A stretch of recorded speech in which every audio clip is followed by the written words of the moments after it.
is validation? It's knowing that what you think, feel, and dream is acceptable and legitimate. If you think about it, it really is just the opposite of shame.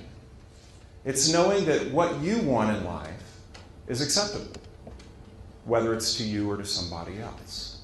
And ultimately, the goal is for us to get to the place where we believe that our dream for our life is acceptable and that's enough.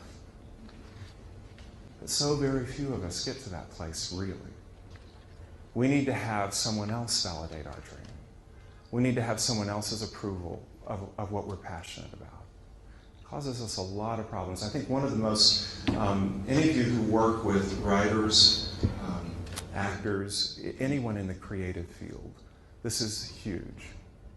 Because learning to be able to have an inner voice and attend to that and to validate that within yourself is necessary to be very creative. You have to. If you write, I can tell you, if I write for my editor, Lord knows if I write for my agent, I get way off track.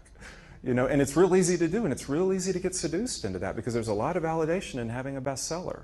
And there's a whole lot of validation in having another bestseller after a bestseller because everybody expects you to have it, and because you should, and because there's a lot of money reward to it, and there's all those things that happen, and so you start looking outside yourself instead of looking inside yourself. When I wrote The Velvet Rage, my concern was, and this was my own shame about it, but I was really concerned that the writing of that book might adversely affect my career as a writer and as a psychologist.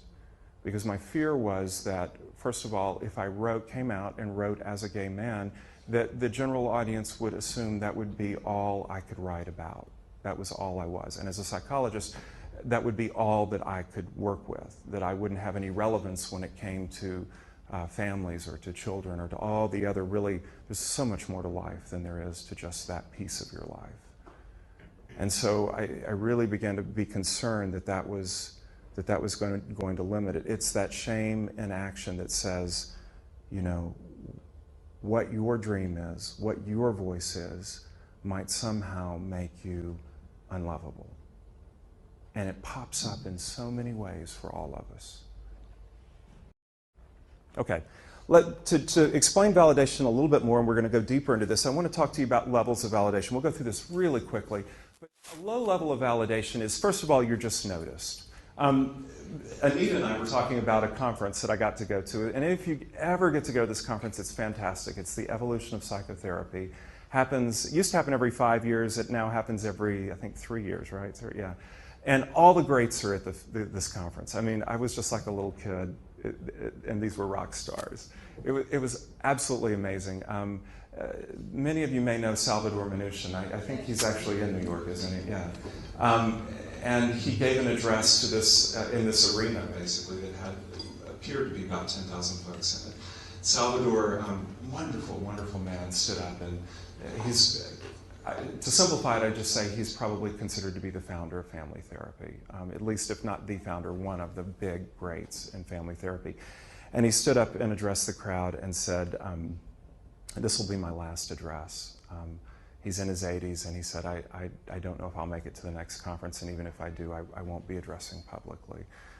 10,000 people in the room stood to their feet and gave him a standing ovation. It was really incredibly moving.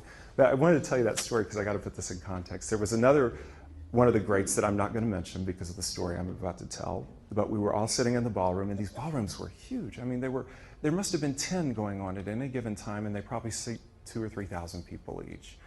Just massive. So you're sitting in this ballroom, and here's this one of the greats talking about his work, and someone in the audience raises their hand and is persistent, and finally he calls on her, and she says, you know, I came to see you for therapy about 3 years ago, and you fell asleep in my session. Those of you who are therapists, it's a nightmare. I mean, I cannot imagine. I have to admit, I have been guilty of thinking, you need to pay attention because you just didn't hear what they just said. Or getting a question and suddenly having to make sure that I'm present because I tuned out, you know. But I've never fallen asleep. I mean, that's kind of like the ultimate invalidation, isn't it? Yeah. So Anyway, he said, well, I hope I sent you a refund. And she said, you did. And the reason why she needed to stand up in a room of 2,000 people and point this out is a whole nother issue, but it was interesting. And it really illustrates the point. It is a very low level of validation, but it is incredibly important. And particularly for growing up and for growing up in an invalidating environment, paying attention, just knowing, acknowledging that someone is there is an important piece of validation. Moderate validation, a moderate level, is another person reflects back to your feeling in a non-judgmental way. It's moderate because many of you are kind of